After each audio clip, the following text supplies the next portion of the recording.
इस समय अंतरिक्ष में एक विशाल समस्या है और कोई भी इसके बारे में चर्चा नहीं कर रहा है। अंतरिक्ष कचरा हमारे वायुमंडल को भर रहा है और यदि हम सावधान नहीं रहे तो यह हमें पृथ्वी पर ही कैद कर सकता है। यह आज की पृथ्वी है जो 7560 सक्रिय उपग्रहों से घिरी हुई है। कक्षा में पहले से ही अंतरिक्ष कचरे की एक उल्लेखनीय मात्रा मौजूद है, लेकिन यह और भी बदतर होने वाला है। यह 26 साल बाद हमारी पृथ्वी का दृश्य है। 2050 तक अनुमान है कि कक्षा में 500,000 से अधिक सक्रिय उपग्रह और अंतरिक्ष कचरे के लाखों टुकड़े होंगे।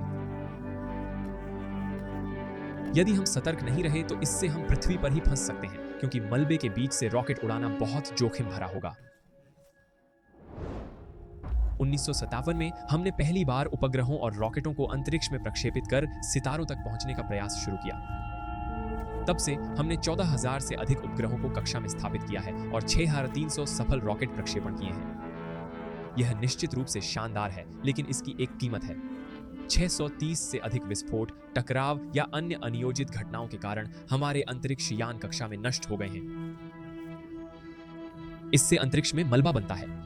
लाखों छोटी वस्तुएं 28,000 किमी प्रति घंटे की गति से पृथ्वी की परिक्रमा कर रही हैं। यह गति न्यूयॉर्क से लॉस एंजल्स तक सिर्फ 8 मिनट में पहुंचने के लिए पर्याप्त है।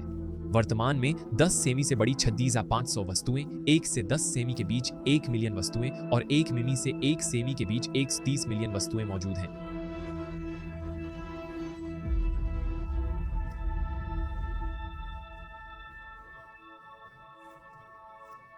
ये वस्तुएं उपग्रहों और रॉकेट के टुकड़ों से लेकर पेंट के छोटे कणों तक कुछ भी हो सकती हैं। ये छोटे टुकड़े भले ही हानिरहित लगते हों, लेकिन जब वे 8 किमी प्रति सेकंड की रफ्तार से चलते हैं तो गंभीर नुकसान पहुंचा सकते हैं।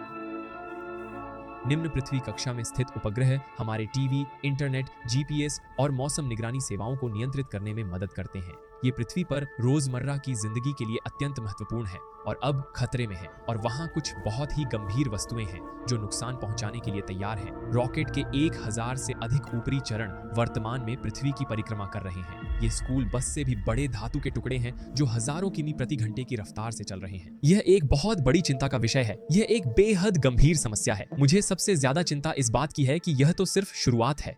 1983 में चैलेंजर अंतरिक्ष शटल एक टूटी हुई विंडशील्ड के साथ पृथ्वी पर लौटा। इंजीनियरों ने सोचा कि यह एक माइक्रोमीटियोराइट से टक्कर के कारण हुआ होगा जो अंतरिक्ष यान से टकरा सकता था, लेकिन आगे की जांच से पता चला कि चैलेंजर वास्तव में किसी मानव निर्मित वस्तु से टकराया था। एक 0.3 मिमी का पेंट का टुकड़ा 4 किमी प्रति सेकंड की रफ्तार से विंडशील्ड से टकराया, जिससे यह गहरी दरार पड़ गई जो यहाँ दिख रही है। और अब ऐसा अक्सर होता है। यह ISS की एक खिड़की में आई दरार है जो इसी तरह के पेंट के टुकड़े की वजह से हुई है। सोचिए, अगर यह धातु का कोई बड़ा टुकड़ा होता या खिड़की की जगह किसी अंतरिक्ष यात्री को स्पेस वॉक के दौरान लगता तो क्या होता। यह लगभग 1 मिलीमीटर व्यास का है। यह वास्तव में बहुत छोटा है। और उसने उसे देखकर कहा, अरे यार, अगर वह हम में से किसी एक को लग जाता तो, और उसे वह वाक्य पूरा करने की जरूरत नहीं थी। उस वेग से आपको लगने वाला पेंट का एक छोटा सा टुकड़ा भी खतरनाक हो सकता है। अगर वह आपके सूट पर लगता है जहां 100% ऑक्सीजन का माहौल है तो आप तुरंत आग पकड़ लेंगे। मेरा मतलब है, आप झटपट जल उठेंगे। यह सचमुच एक बुरा दिन होगा। 2009 में एक अमेरिकी व्यावसायिक इरिडियम उपग्रह एक निष्क्रिय रूसी संचार उपग्रह से टकरा गया। यह पहली बार था जब 2 अंतरिक्ष यान अनजाने में कक्षा में टकराए थे, और हैरानी की बात यह है कि वह रूसी उपग्रह उपयोग में भी नहीं था। अगर उसे नष्ट कर वायुमंडल में जला दिया जाता तो पूरी घटना टाली जा सकती थी। ये सभी इस समय कक्षा 1760 में सक्रिय उपग्रह हैं।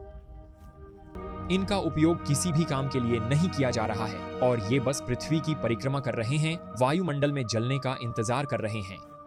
कक्षा में मौजूद लगभग 50% उपग्रह निष्क्रिय हैं। वर्तमान नियमों के अनुसार किसी भी निष्क्रिय उपग्रह को 25 साल के भीतर कक्षा से हटाना आवश्यक है। यानी कंपनियां और देश 1/4 सदी तक अपना अंतरिक्ष कचरा कक्षा में छोड़ सकते हैं बिना किसी समस्या के। और यह मलबा सिर्फ हमारे उपग्रहों और रॉकेटों के लिए ही खतरा नहीं है। जब यह अंतरिक्ष कचरा वायुमंडल में फिर से प्रवेश करता है, अधिकांश हिस्से जल जाते हैं, लेकिन बड़े टुकड़े जमीन तक पहुंच सकते हैं। बस 2 महीने पहले फ्लोरिडा में एक घर की छत को भेदते हुए एक रहस्यमय वस्तु गिरी। पता चला कि वह ISS से आई थी, और ये सिर्फ छोटी वस्तुएं ही नहीं हैं। स्पेसएक्स रॉकेट का यह टुकड़ा बहामास के समुद्र तट पर धोकर आया। 2019 में चीन ने इस रॉकेट को नेविगेशन उपग्रहों को कक्षा में ले जाने के लिए लॉन्च किया था। जैसा कि चाहिए था, पहला चरण अलग हुआ और फिर धरती पर गिरा। दुर्भाग्यवश किसी के घर पर गिरा। यह बार बार चीन में हो चुका है। जैसे जैसे स्टारलिंक और वनवेव जैसी कंपनियां आने वाले समय में विशाल उपग्रह समूहों को लॉन्च करती रहेगी, हमारे कक्ष में उपग्रहों की संख्या हजारों से लाखों में बढ़ जाएगी।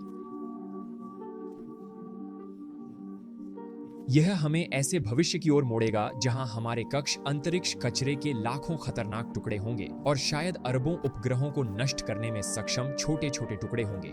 निचले पृथ्वी कक्ष में पहले से ही वर्तमान उपग्रहों और बढ़ते अंतरिक्ष कचरे के बीच शोर है। यही वजह है कि भविष्य डरावना लग रहा है। अगर हर साल चीजें और खराब होती रहीं तो हम यहां फंस सकते हैं। निचले पृथ्वी की कक्षा में वस्तुओं की संख्या बढ़ने पर टकराव की संभावना भी बढ़ती है। यह अंत में केसलर सिंड्रोम की ओर ले जाएगा, जिसे डोनाल्ड जे केसलर ने 1978 में पेश किया था। इन टकरावों से एक श्रृंखला प्रभाव पैदा होगा, जहां प्रत्येक टकराव अंतरिक्ष कचरे के और अधिक टुकड़े बनाएगा, जिससे आगे टकराव होंगे। अगर ऐसा होता है तो हम सचमुच पृथ्वी पर फंस जाएंगे। अंतरिक्ष मलबे के बीच से उड़ान भरने वाले रॉकेट टकराव का शिकार हो सकते हैं, जिससे उनकी असफलता लगभग तय है। लेकिन ठहरिए, बिना उपग्रहों और पृथ्वी छोड़ने के साधन के हमारा यह निराशाजनक भविष्य अवश्यंभावी नहीं है। यदि हम कुछ नहीं करते और लगातार अधिक उपग्रह प्रक्षेपित करते रहते हैं तो निश्चित रूप से ऐसी स्थिति आ सकती है। परंतु मैं कह सकता हूं कि मुझे उम्मीद है कि ऐसा नहीं होगा।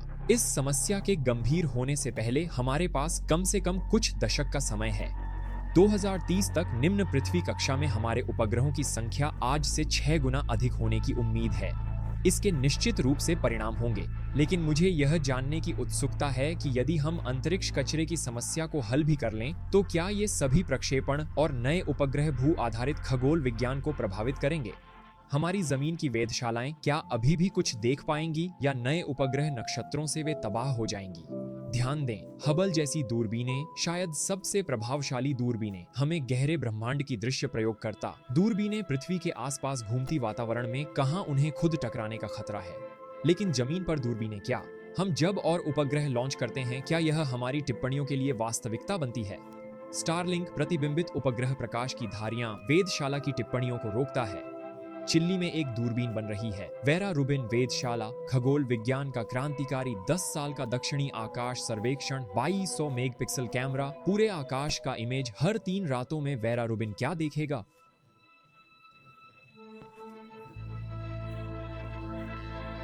उपग्रहों के घूमते हुए चित्रों में धारियां होंगी, लेकिन अधिकतर डेटा साफ होगा।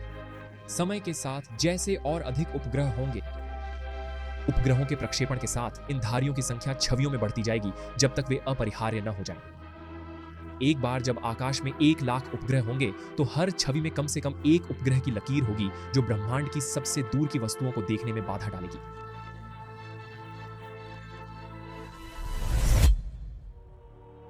तो सवाल यह है कि हम इस समस्या का समाधान कैसे करें। इसके लिए कुछ विकल्पों पर अभी काम चल रहा है। मुख्य उद्देश्य मलबे की गति को इतना धीमा करना है कि वह वायुमंडल में गिरकर जल जाए। बड़े रॉकेट और उपग्रह के टुकड़ों के लिए जिन्हें हम पृथ्वी से ट्रैक कर सकते हैं, अंतरिक्ष कंपनियां ऐसे अंतरिक्ष यान विकसित कर रही हैं जो इन वस्तुओं को पकड़कर उनकी गति को कम करेंगे।